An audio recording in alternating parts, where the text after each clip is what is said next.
Colligative properties. Colligative properties are properties whose values depend only on the number of solute particles and not on what they are. That is essentially colligative properties. And we're going to talk about a couple of colligative properties today.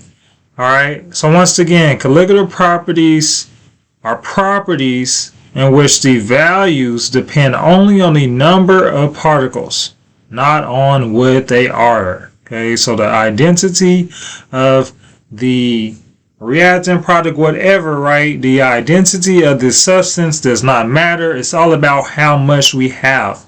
So let's talk about vapor pressures, okay, and relating this to solutions, as this is a colligative property aspect.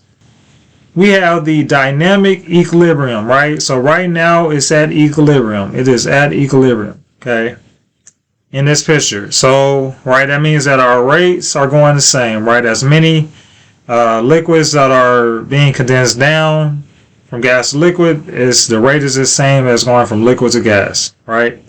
Now, specifically, what we're going to talk about here with vapor pressure or solutions is that the rate of vaporization will be reduced by the solute. So let's say, right, I start adding some more solute. Okay, so you see the red ones here. So I add more solute. So now I have, say I've added like 50% more solute, right? So now I got 50% more solute. Okay, this is going to impact my vapor pressure now, this entire thing. Because remember, right, this is closed off, even though there's a little gap there. But yeah, this is all closed off, okay? So if we add more solute to this solution, right, what's going to happen to that vapor pressure? Think about that. What do y'all think will happen?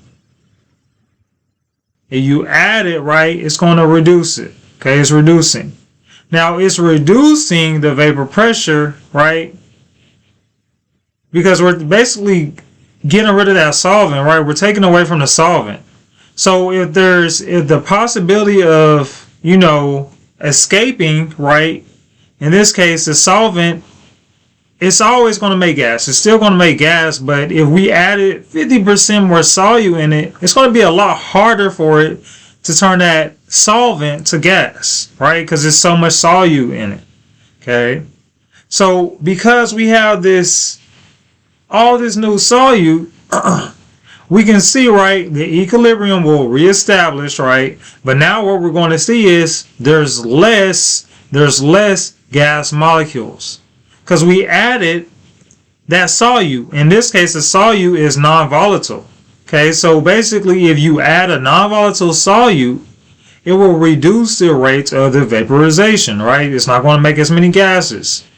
So if you don't have as many gases, that means that you're decreasing the amount of vapor, right? Your vapor pressure is lower. Okay, that's all this is basically.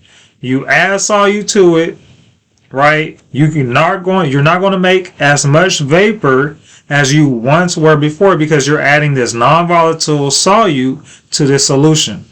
And this basically summed up is Raoult's law, okay? Which is the solution vapor pressure is a fraction of the pure vapor pressure, okay?